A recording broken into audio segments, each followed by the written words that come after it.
Кај него се јавуваа отоци на рацете и на нозете, не предизвикани од ништо, значи уште на година-две, само што почна да оди во градинка и почна тоа патешествие на клиниките, што е, како е, зошто е, од што може да биде, па боцкања, па престои таму и слично. Да дури на 5,5, пред да наполни 6 години, дојдовме до вистинската диагноза. Едеан е тип 1 на болеста, хередитарен ангиоедем, и таа се утврдува само со присуство или отсуство на C1 инхибитор. Тоа е еден вид протеин во крвта, кој што е одговорен за регулација на имунитетниот систем. Првото впишување на тоа C1 инхибитор дефицит ми излезе една страшна слика пред мене, односно информации кои што говореа за тоа дека постои 30% смртност. Сигурно не е лесно. Треба да се справувам со напади кои што не ми се воопшто пријатни. И ми недостасува другарите во школа. Не е баш лесно, но јас имам повеќе активности кои што другите ги нема. Кога имавме диагноза, но бевме соочени со прашањето дека нема терапија во Македонија, моравме да бидеме инвентивни и да се ослониме на поддршката на оние кои што ни се блиски, на оние од кои што може да побараме помош. Иако заради тоа што една вијала чини 600 евра, потребите месечно се и повеќе од една вијала, значи некогаш 3 до 4 вијали, не може да се обезбедат со никакви нормални примања или да речам просечни примања во нашата држава. Ние бевме во ситуација ставени да бараме донации, да бараме помош од предпријатија, од фирми, од поединци, од индивидуалци, од семејства, па дури бевме ставени во ситуација да го продадеме домот каде што живеевме. Меѓутоа си имавме една цел, а тоа е за Дејан да има постојано терапија, за да немаме компликации.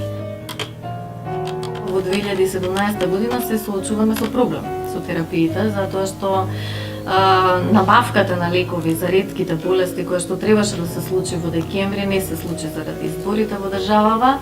Не се случи ни на почеток на оваа година заради се уште политичките случувања и неможноста да функционираме нормално, така што моментално на детската клиника нема терапија. Јас повторно приватно ги набавувам, во мојот фрижидер секогаш мора да има 2 терапии кои што се за такви случаи кога нема можност да се обезбедат преку програмата.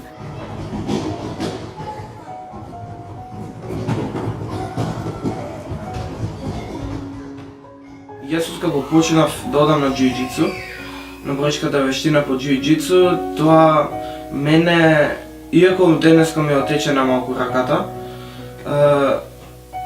тоа мене некако ми ги успори отоците. Одењето на џиу-џитсу ми ги успори отоците и колку повеќе тренирав, толку помалку отоци добивав. Ми покажа дека треба да си имам свој цели во животот. Пример, во џиу-џитсуто јас сакам да имам жолт, црн појас и слично, ама јас исто така си поставив и во животот своји цели, за дека треба да станам човек, треба да се вработам. Сега во средно ќе завршам програмирање, најверојатно ќе завршам. И планирам да работам програмер. Например, во училиште има доста отсуства. Еднаш неделно барем, он мора да остане дома.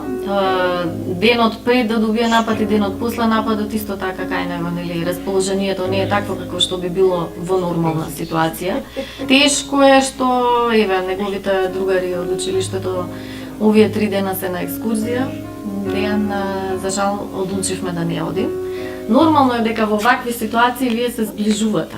Значи, мора да се ослоните еден на друг, мора да си помагате за да успевате да го пребродите целиот овој товар што ви надвиснал, нели?